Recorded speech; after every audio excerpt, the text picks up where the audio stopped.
Hi folks, welcome to this Lake Fork Report. It's the first part of April and Lake Fork is coming into bloom. After a wet and cold spring, the water temperatures are finally getting to where the bass are coming up to the shallows in waves. The water temperatures can range from 55 to 64 degrees right now.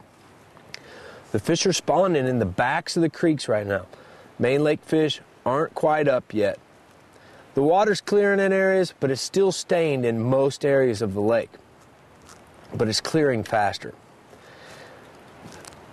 There's four main techniques we catch fish on during the spring that are year in, year out producers of big bass on this lake.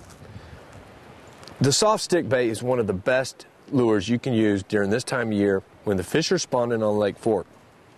The diamondback rattlesnake by Grande Bass is one of my favorites because of the size, the water displacement by the big rings, and the action that this lure has.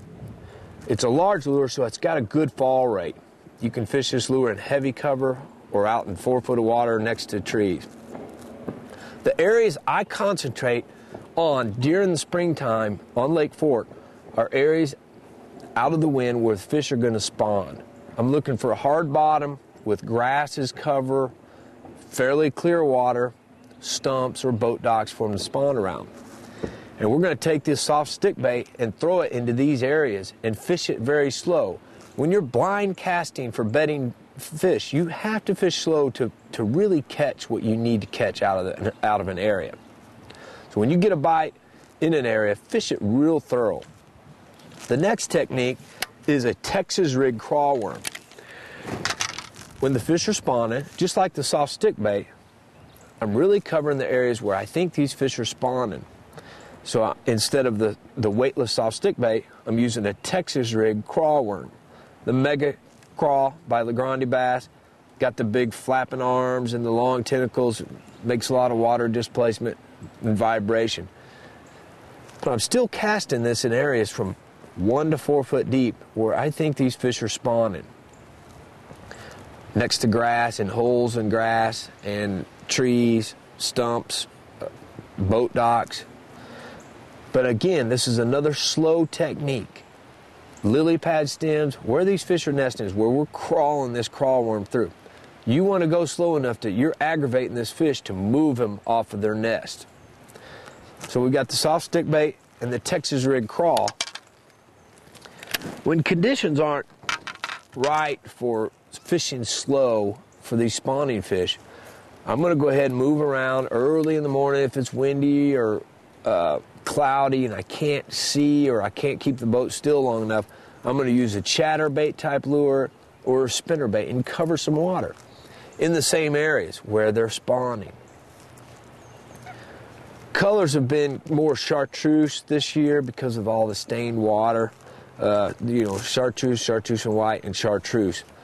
But, move around with a spinnerbait. If you're not getting bit in an area and you need to move to the next pocket where it's calm, where you can slow down and fish thoroughly for these spawning fish, we pick up spinnerbaits, chatterbaits, and run down the bank, throwing in the same areas where you think these fish are going to be spawning. You can get some real big bites doing that.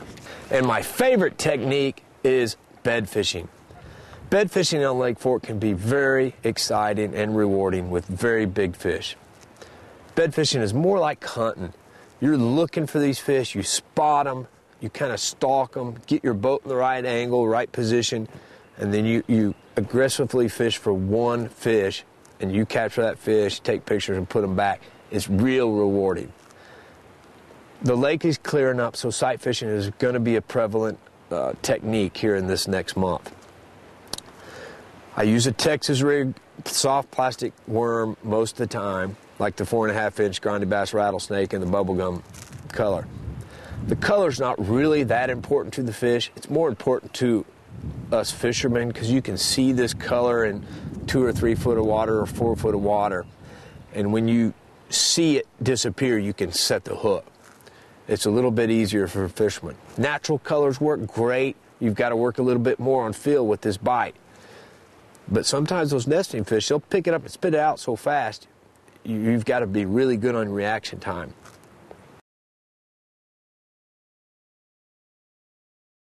Putting boats around nesting fish I really try to be ginger around the nest, so I'm not going to prop wash all the eggs off these nests.